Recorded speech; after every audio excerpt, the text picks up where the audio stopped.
Good morning. Thank you for joining me for Sunday Morning Cafe and a Chapter. This week, we're going to read part of the first chapter of Where the Water Goes, Life and Death Along the Colorado River, written by David Owen. Chapter 1, The Headwaters. Our pilot, David Kunkel, asked me to retrieve his oxygen bottle from under my seat, and when I handed it to him, he gripped the plastic breathing tube with his teeth and opened the valve. We had taken off from Boulder not long before and were flying over Rocky Mountain National Park, 30 miles to the northwest. Kunkel was navigating with the help of an iPad mini, which was resting on his legs.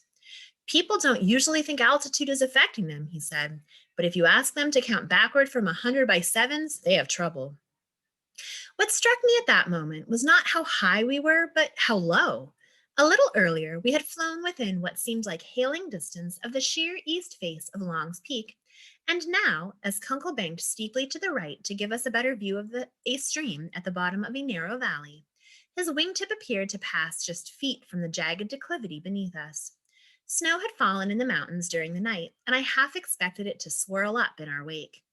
The other passenger, sitting in the co-pilot's seat and leaning out the window with a big camera, was Jennifer Pitt, who at the time was a senior researcher for the Environmental Defense Fund. Pitt is in her 40s. She has long brown hair, which she had pulled back into a ponytail, and she was wearing a purple fleece. She worked at the EDF, mostly on issues related to the Colorado River from 1999 till 2015, when she moved to a similar job at the National Audubon Society.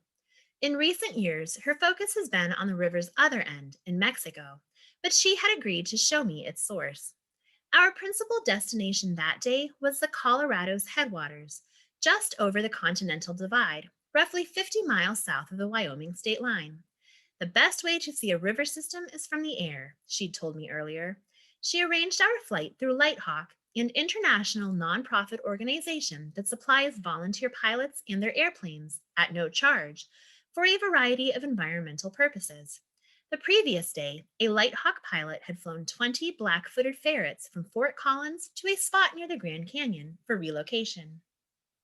Before our flight, I looked up Kunkel on Google and was disconcerted to find a news story about him landing his Cessna 340 on a highway in the Rockies after losing both engines in succession. But then I realized that nothing like that could happen to us because the plane he'd be using for our trip, a Mall M7, had just one engine. I looked up Pitt, too. She was born in Boston and grew up in Westchester County, New York, in a suburb of New York City.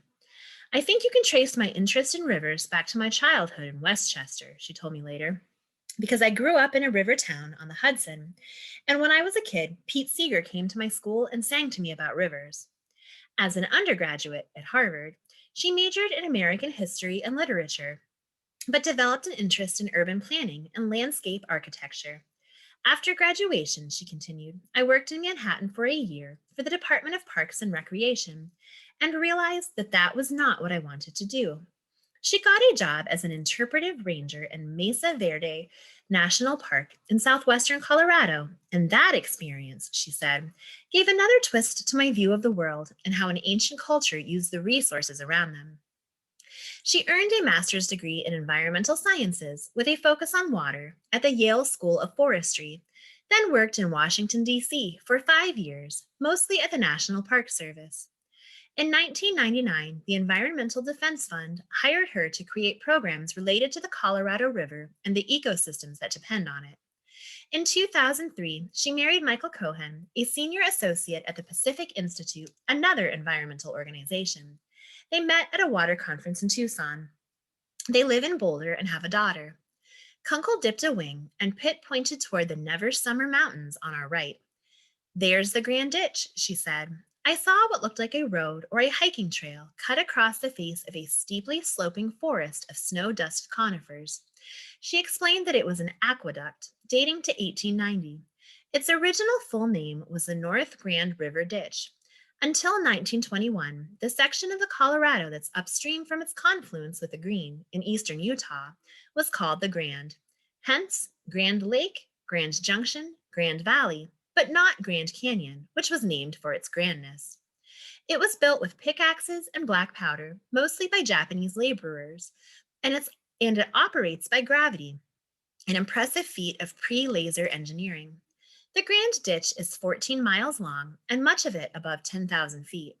It carries water across the Continental Divide at La Poudre Pass and empties it into a stream that flows toward the state's eastern plains, where even by the late 1800s, farmers were feeling parched. It doesn't tap the Colorado directly, but captures as much as 40% of the flow from slopes that would otherwise feed it, like a sap gathering gash in the trunk of a rubber tree. We had already flown over several larger, more recent additions to the same network. Long Draw Reservoir, completed in 1930, Estes Lake, which served as a trans-basin junction box, and 5 connected natural and man-made lakes that lie on the western side of the divide and gather and store water from the Colorado or its watershed. The northernmost of the lakes spills as much as 1/3 of a billion gallons a day into the Alva B. Adams Tunnel, which was built in the 1940s. Adams was a lawyer and a U.S. Senator, and in the early 1930s, he served as the chairman of the Committee on Irrigation and Reclamation. The tunnel moves the water under the center of the park, drops it through 5 hydroelectric generating plants, and delivers it to a distribution system that serves a populous area east of the mountains, including Boulder. The main elements of the system are known collectively as the Colorado Big Thompson Project. In the West, project almost always means dam, reservoir, aqueduct, canal, or all 4. Kunkel made a slow turn to the left. "We just flew over the headwaters," he said. Our position was easier to see on his iPad than on the ground. The sky had been blue when we took off, but since we'd entered the mountains, he'd had to pick his way under and around what sometimes looked like an upside-down ocean of clouds. The ceiling made flying difficult, but helped to explain the existence of the water storing and shifting network we'd been looking at. As moisture-laden water systems move eastward across the western United States, they pile up over the Rockies, dumping snow and rain. 80% of Colorado's precipitation falls on the western half of the state, yet 85% of the population lives to the east, in the mountains' rain shadow. If transporting water from one side to the other were impossible, most of the people who live and farm on the eastern side of the mountains would have to move. Pitt said, even people who describe themselves as worried environmentalists usually have no idea where their water comes from. We did a focus group once where somebody asserted vehemently that Denver did not get any water from the other side of the mountains, and we actually had to intervene and make sure that the guy leading the focus group knew that that was wrong, so that the whole 2-hour discussion didn't go off in some other direction. And that ends the first part of the first chapter of Where the Water Goes. If you are interested in borrowing this, it is available as a print book, book on CD, ebook, or e-audiobook. If you need any assistance requesting materials or have any questions, please call the North Versailles Library at 412-823-2222 or email us at nversailles@einetwork.net. Thank you for joining me and have a great day.